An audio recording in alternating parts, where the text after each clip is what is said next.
human, are you white? Yes, I am. Why? I'm very confused by this permit form. Okay, which part? It lists the options: African American, Asian American. That's just about where your ancestors originate from. Okay, so where do white people originate from? Mostly European descent. So should it not say European American? Yes, it should.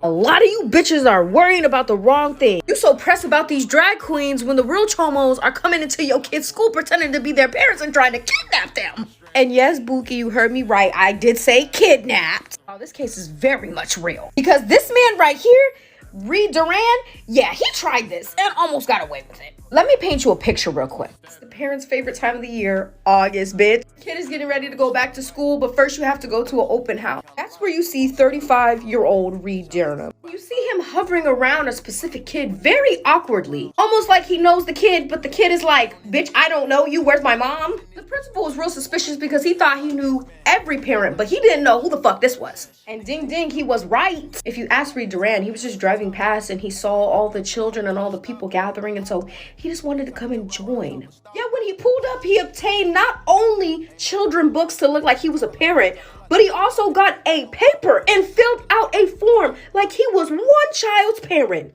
The only thing he didn't take into account was this is Xenia, Ohio, which can be considered like a small city to most. It's like 25,000 people. That means everybody knows everybody and nobody knew who the fuck Reed was. And B, this man just looked weird.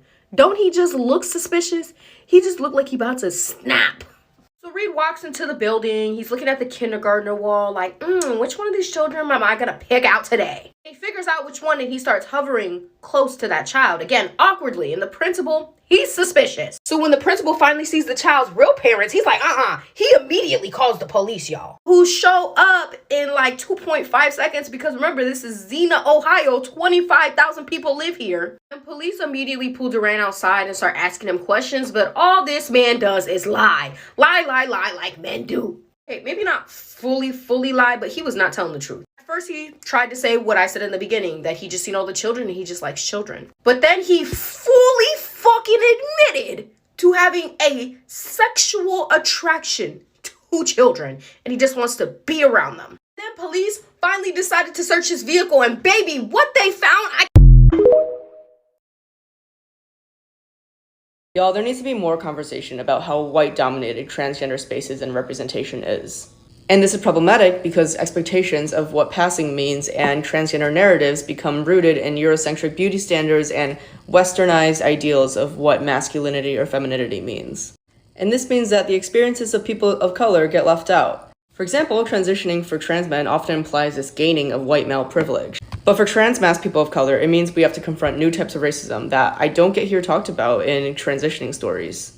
When Black and brown trans mass people transition, they're encountering new bigotries of being pursued as a threat. And when Asian trans mass people transition, we have an extra added layer of being infantilized and emasculized by society. So this doesn't mean we're gaining any sort of male privilege in the white male privilege sense, but we're going to be encountering new types of discrimination and racism that you don't really hear about. And you don't really hear about them because the experiences of people of color are so pushed off to the side. Another example, Eurocentric beauty standards. Passing tips always tend to be from white trans men. This lack of diversity and representation for people of color in trans spaces means that everyone's transition goals kind of just center around whiteness, around this skinny white boy ideal. And people of color will never be able to live up to the white standard that's set for trans people. I mean, what the fuck? Can I live? Can I live? Can I fucking live? The biggest news of the week translated for Gen Z. Russia crashed into the moon. Lunar 25, which was this spaceship that Russia made to go to the moon and collect lunar samples and do some science stuff, it crashed and instead yeeted itself onto the moon's surface. The federal government and FEMA is giving households in Maui $700. The state will have everything it needs from the federal government. Your house burned down? Family members dead? How's $700? It's a huge slap in the face. The jury that indicted Trump in Fulton County has had their full names and addresses leaked online. This has resulted in a lot of people who simp for Donald Trump threatening them in various ways. Speaking of which, Donald Trump is turning himself in on Thursday. Ron DeSantis, the political candidate with literally no riz at all. A strategy memo leaked that reminded him to say things that are emotional. Basically, be a human being and connect with other human beings. I see some guy relieving himself on the sidewalk with number 2. Like, I mean, it's just... He's such a charming guy. Not here.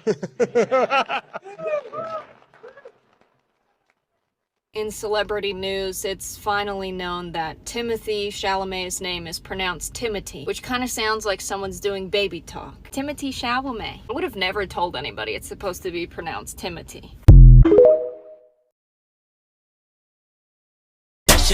Be the last one out to get this dough.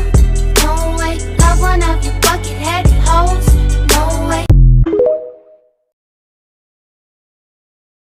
Hey, buddy! Squidward! Free cleaning service? Census taker? Good day, kind sir. Would you like to buy some Girl Scout cookies?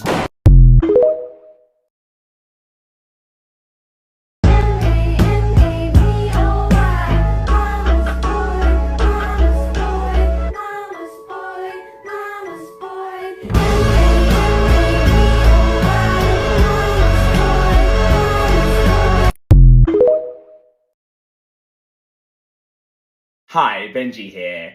Do you know that the phrase mumbo jumbo has racist origins? Mumbo jumbo is commonly understood today to describe something meaningless, confusing, and nonsensical. But the term comes from the word mama jumbo in the 18th century, and the Mandinka people, a large West African ethnic group. Mama jumbo is a revered figure, portrayed by a masked dancer in their cultural ceremonies and rituals. In 1738, British travel writer Francis Moore wrote about mama jumbo in his book Travels into the Inland Parts of Africa, but he incorrectly spelled the name as mumbo jumbo. Moore found mama jumbo grotesque and the rituals of the Mandinka people to be confusing nonsense. This perception then spread across the Western world, and over time, mumbo jumbo began to be used to describe things people found to be confusing, different, or deemed to be uncivilized. So mumbo jumbo essentially comes from white people dismissing something as nonsensical because it doesn't come from white people and they can't relate to or understand it. And while the phrase can arguably be used today in a benign way, there's still a useful lesson in inclusion to be learned from its origins. Before dismissing something you don't understand as mumbo jumbo, ask yourself, is it actually nonsensical and meaningless? Or have I just not made enough of an effort to interpret it from a point of view and cultural lens that isn't my own? Hope that helps. Bye. You're mine, and we belong together. I pay attention to things that most people ignore.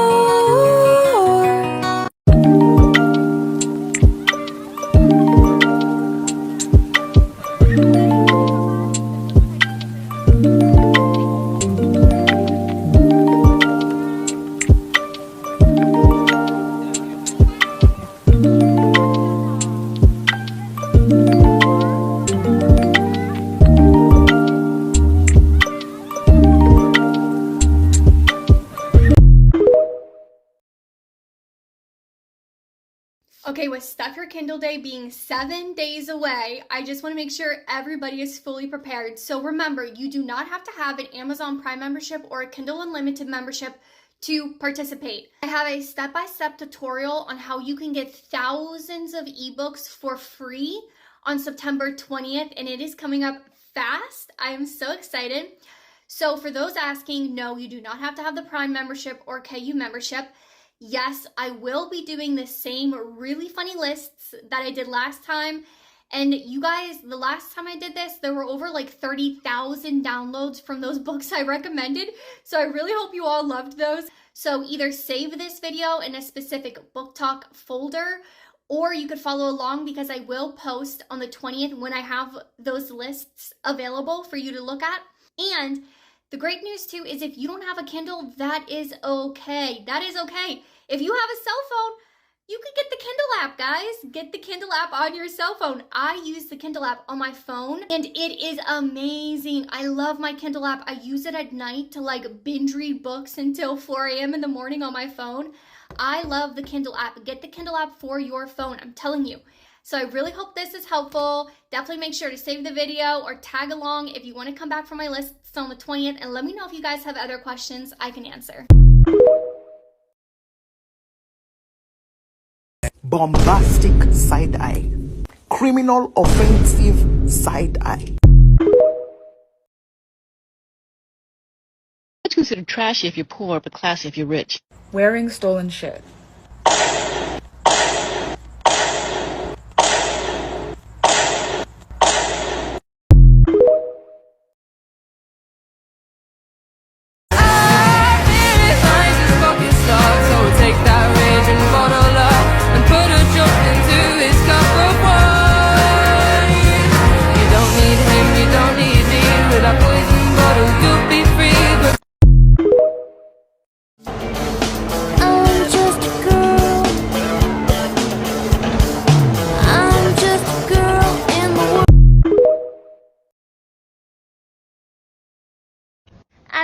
We should abolish the for-profit prison system. Ooh. Kya. I need you to understand that the following sentence I'm about to say is being said without a shred of irony. This is why Zoomers and millennials are not becoming conservative. And it's why Republicans won't stand a chance with Gen Alpha either.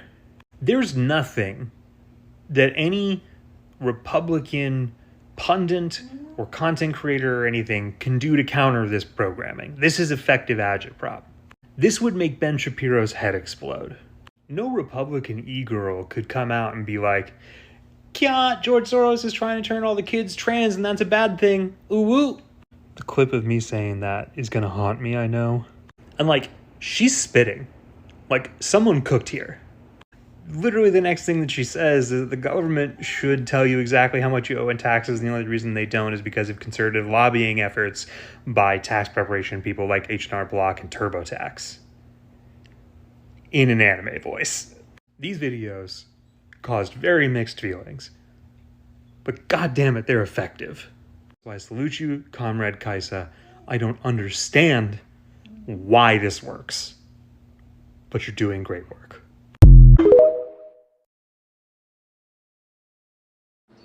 So, how? I'm happy about it. I like her music, but I don't know how this happened. I don't. How did Olivia Rodrigo get my book? How? Like a magic sprinkle? Who did the magic sprinkle? One of you? You witchy people with the crystals? Which one of you did it? I'm not mad. I'm very grateful. How?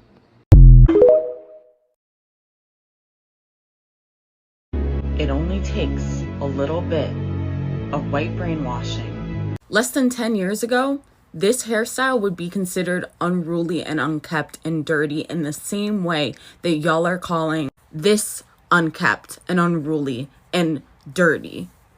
Your opinion on black hair and your understanding of aesthetics is completely shaped by white supremacy, just like everything else. You cannot exist outside of white supremacy, and you are not immune to the effects of it.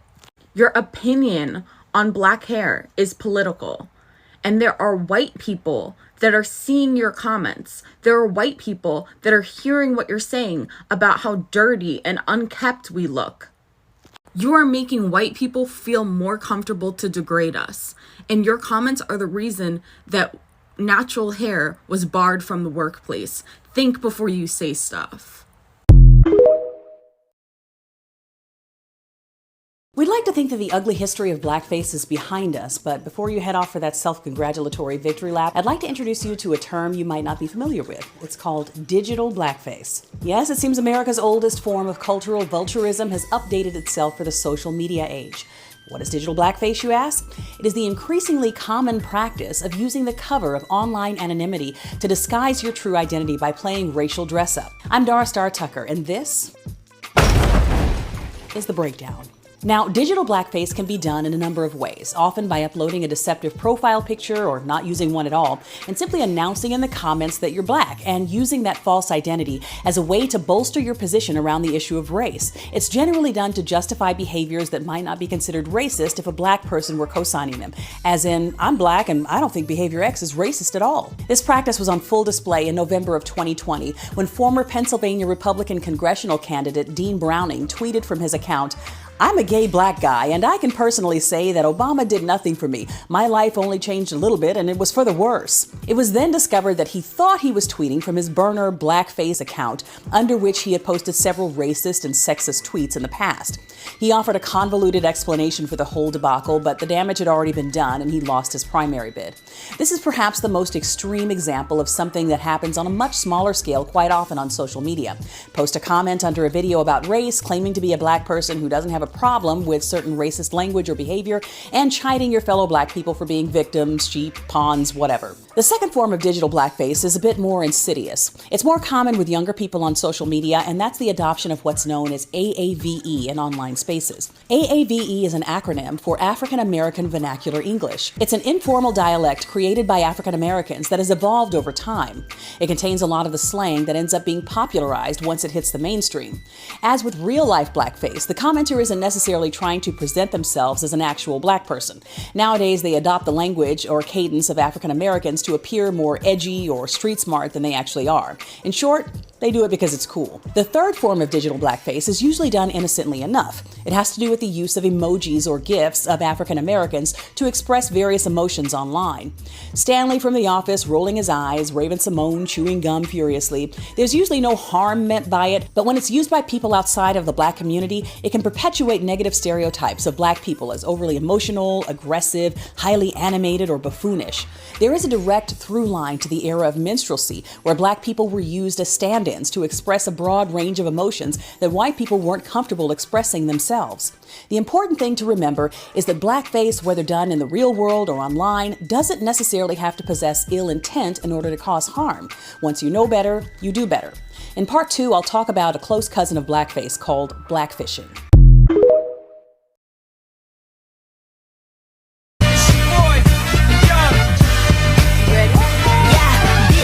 I said what I said. Bro, what in the ever-loving shit am I looking at right now? A child. You're looking at a disabled child. You're looking at a little kid with Down syndrome that's gone lost. I have a job interview this afternoon. I've got to do a 3-minute presentation. I am taking time out of all the preparations to say to you guys on Spiritual TikTok and on Haunted TikTok, you guys better start treating disabled people like people, because you really don't. Half the fucking time when you guys are going, oh my god, it's so scary, it's so haunted, it's someone with an intellectual disability or a physical disability. Like, have you guys not been in the real world? Also, I'm pretty sure there's a significant portion of appropriation going on there, because I'm pretty sure, for one thing, you're not supposed to say the name of that creature, and I'm going to respect that, even though, you know, I don't believe in that. I studied horror movies and urban legends, and a significant portion of them are literally just able people freaking out there are people in the world who don't look like that. I just kind of feel you guys should get a better hobby. You don't have a uterus, you don't get to make a decision. Did you just tell me I don't have a uterus? Why would you post this? This is literally like an own on yourself. Because like I get it's like the big like roast the libs, but like you don't have a uterus and they didn't mention gender.